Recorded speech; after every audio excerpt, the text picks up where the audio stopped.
Hi everyone, my name is Himani Sharma and I am an overseas education counselor from past 12 years. I have guided many students in my career and majority of my students are studying and working across the globe. I have consciously decided to guide students through social media so that I can reach to n number of students who are unable to get the correct guidance in time or are unable to fetch the correct information. With this understanding, I will be talking about each and every aspect of study abroad in depth in my all the videos.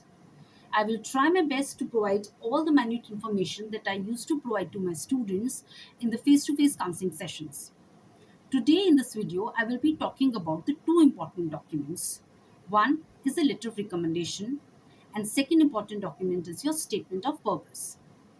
Now talking about the first document, what do you mean by a letter of recommendation? It is a document written by someone who can suggest about a person's skills, potential, and experience. A letter of recommendation can be an academic or a professional. Now, the next question is that from whom you can take a letter of recommendation. You need to understand when you are sitting in a class, then your lecturer or your professors know you well. When you are working, then your immediate line manager or any other person who is higher in hierarchy in the organization knows your potential and your skills better. So that is the reason it is suggested to take the recommendation either from the academic level or from the professional front, because these are the two different set of people who know you well and recognize your talent other than your family members and your friends. Now, you need to understand that all these international countries, they have a culture of taking recommendations even when you will be applying for a job. So that is the credibility of this particular document. Also, you need to understand that why an admission faculty asks for an LOR. The admission faculty of a college or a university asks for an LOR because they just want to understand that how fit an applicant can be in the college culture. When you will be sitting in an international classroom, you will be having students coming from the different nationalities.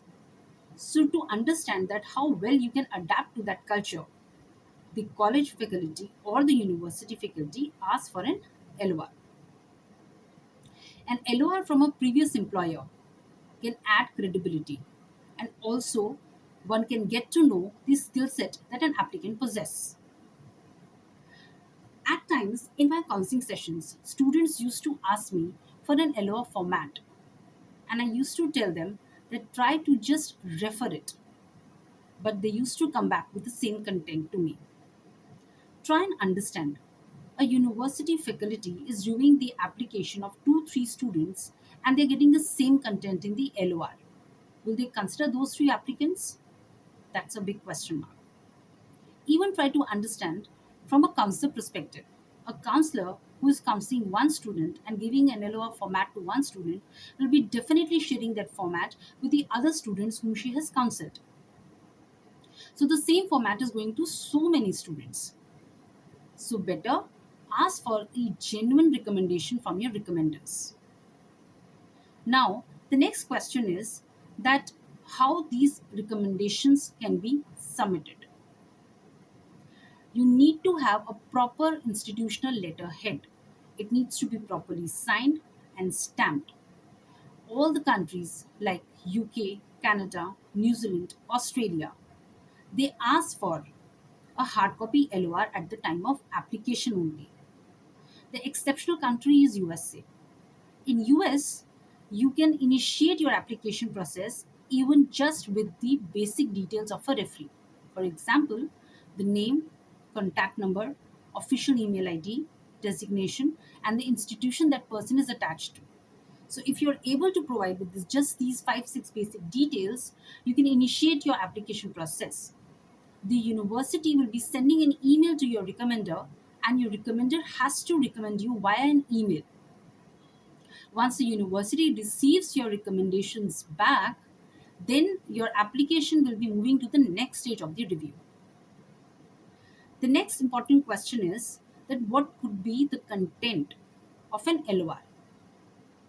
If the recommender is an academic one, then in such case, he or she will be mentioning about your strength, your capabilities, involvement in the classroom, the projects handled while studying, leadership qualities, etc.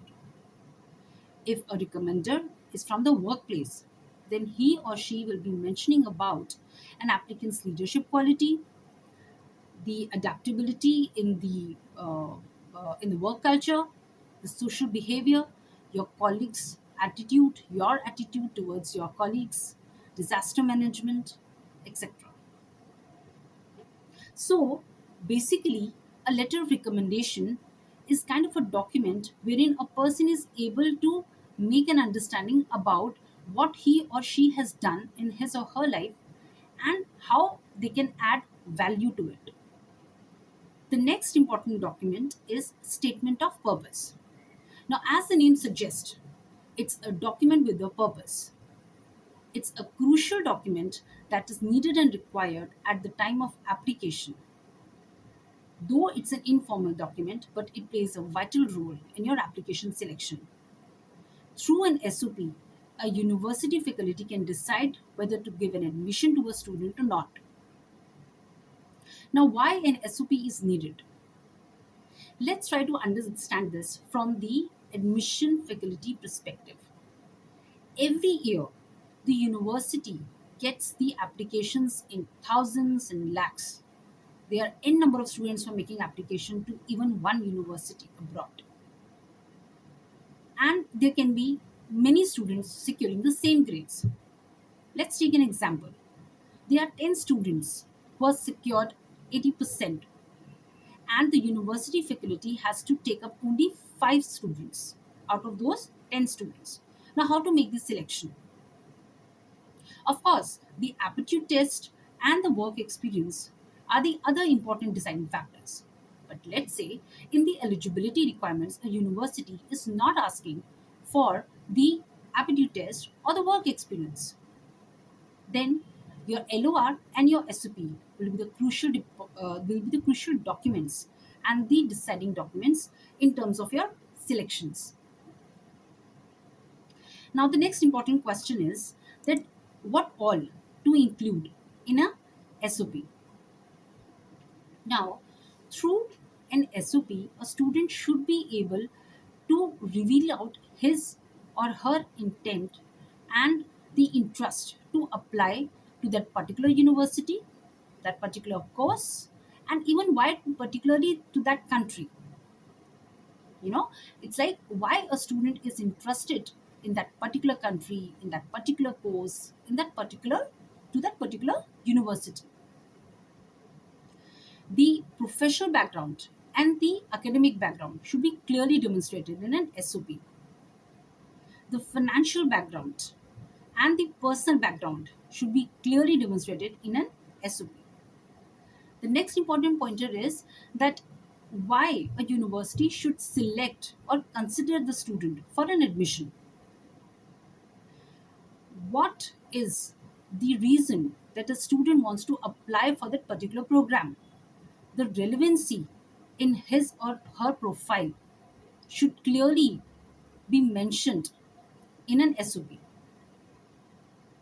The extracurricular activities done maybe at the school level or at the college level, hobbies, everything should be penned down in an SOP.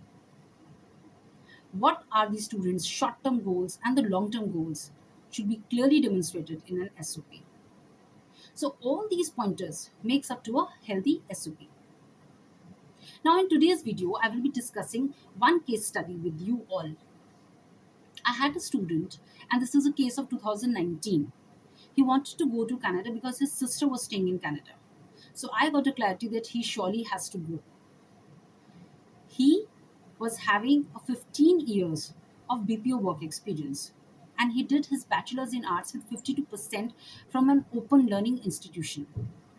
He had an IELTS of 7, with each band no less than 6.